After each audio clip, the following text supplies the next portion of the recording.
Hello, it's Sonia here, The Pretty Stitch. Welcome to my channel. If this is your first time joining me, I'm so happy to have you here. So today is Tuesday, and that means it's Tunisian Tuesday. And today we are going to be featuring a stitch pattern. And my video format is a little bit different for this one because where I normally film, my filming area also doubles as a guest room, and I currently have guests because they currently do not have power.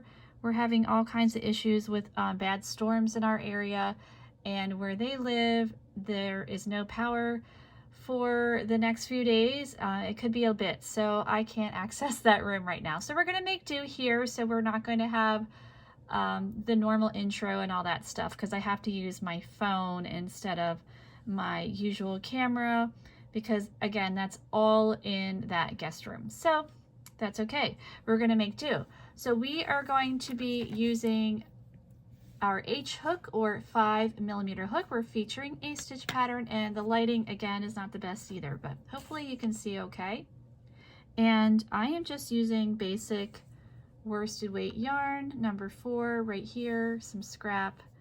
And as you can see, I've already gotten started on my chain. So you're going to need to chain an even number. So I went ahead and I chained 14. So we're going to work row 1, and that's our setup row. I like to work in the back bump of my chain. So in my second chain from my hook, in that back bump, we're going to pull up loops, and Tunisian crochet is always worked in 2 parts. So this is row 1 and the forward pass. So this is the first part of it, and we're just pulling up loops and putting them on our hook. And if you're not familiar with Tunisian crochet, I do have a playlist that goes over the basics to get you started. So we're just pulling up all of our loops on our hook like that.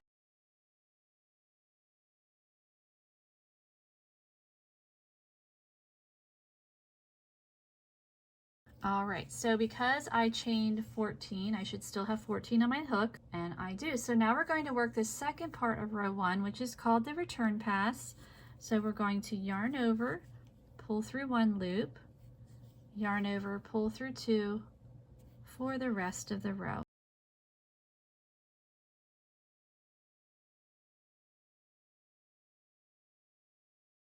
All right, so there is row 1. So this is our setup row. So now we're going to work row 2, and that is going to be the start of our repeat here. So to begin row 2, we're going to chain 1. And then in these first 2 vertical bars, we're going to insert our hook in Tunisian simple decrease or together, and yarn over, pull up a loop. Now we're going to yarn over and then right back into that first vertical bar there. We're going to pull up our loop, and then to finish up, we're going to yarn over, pull through 2. So we're decreasing, putting stitches on, and then we're taking stitches away. So now we have the right number of stitches. So we're going to repeat that across. So Tunisian simple decrease or together, yarn over, pull up our loop. We're going to yarn over, go back into that first vertical bar of the decrease, yarn over, pull up our loop, and then we yarn over, pull through 2. So it's kind of a lot of steps, but once you get going, it's not too bad. And we just repeat that across.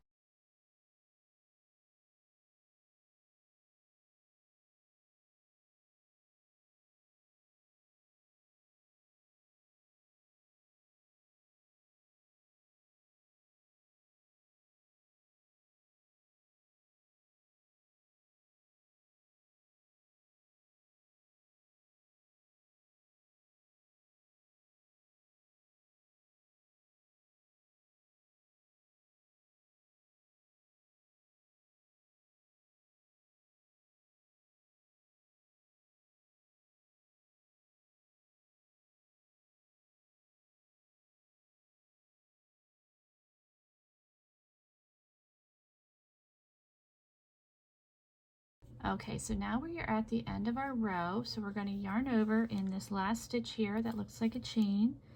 You're going to insert your hook and pull up a loop. Now we yarn over, pull through 2.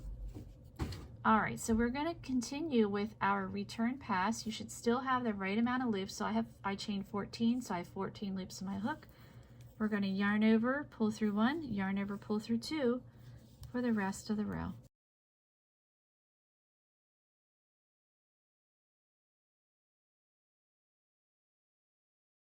All right, so there we go. There is row 2.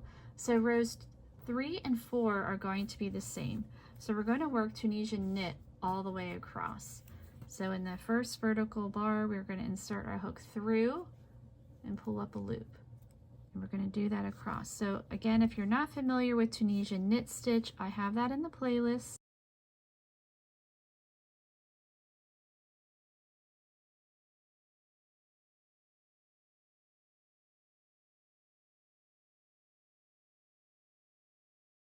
Okay, then in this last stitch here, insert through, pull up a loop. So we just yarn over, pull through 1, yarn over, pull through 2 for the rest of the row for the return pass.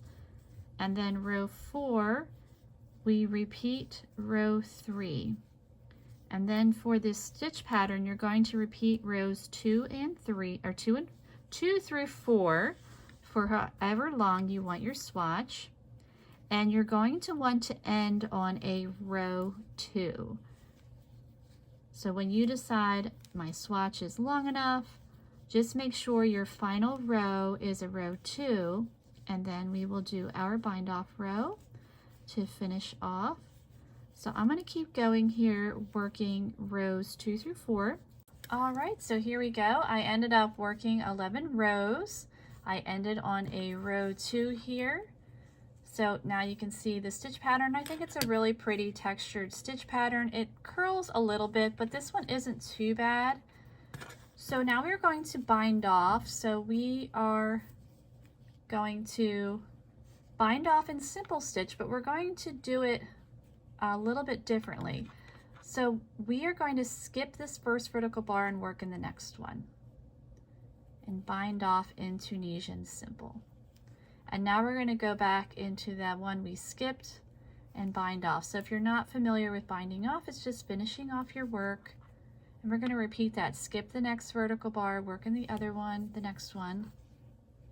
And binding off is a combination of Tunisian crochet and regular crochet. So we are working the Tunisian simple stitch and then finishing it off with a slip stitch, which is in regular crochet. And we're just doing this all the way across.